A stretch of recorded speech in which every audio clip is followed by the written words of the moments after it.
Welcome back to our countdown to the Northern California Special Olympics Summer Games.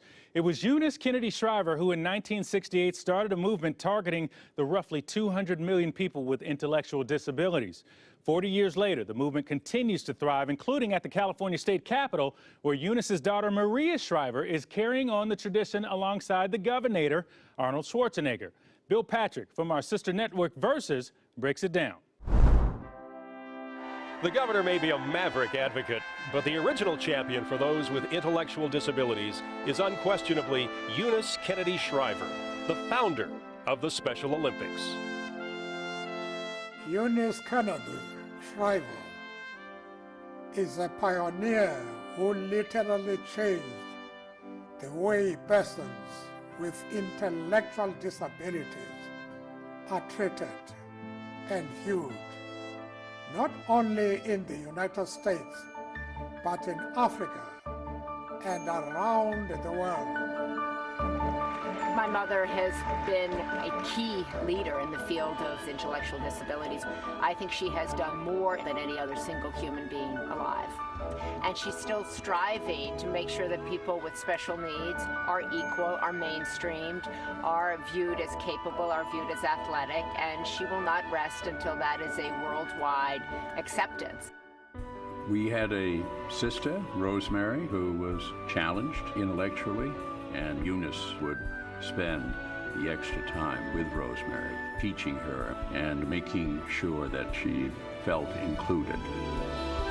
That was a good 40 years ago, and I can't think of a positive experience, really, for our special friends in those days. They had no special education. They had no special sports.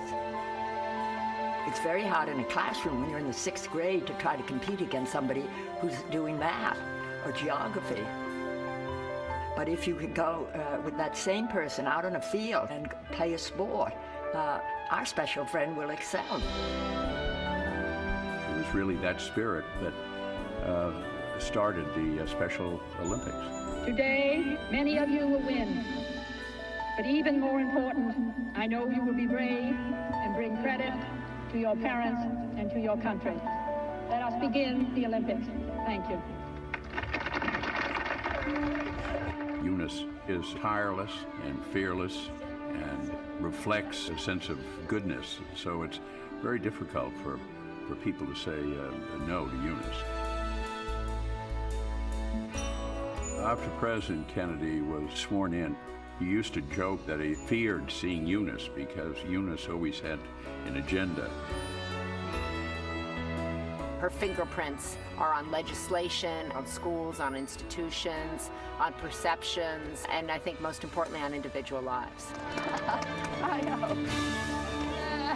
Most of all, I see from Mrs. Shriver that I have rights, and we have a right to live and enjoy life to our fullest.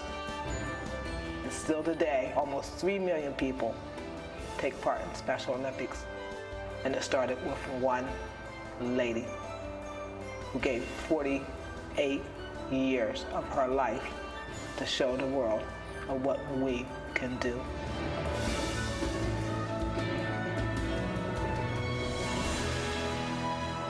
I love to be with my special friends, and I like to learn from them. I learn persistence, I learn guts, I learn courage. This is the future. For love, for hope, for faith, to bring peace and bring excellence to our special friends through sports.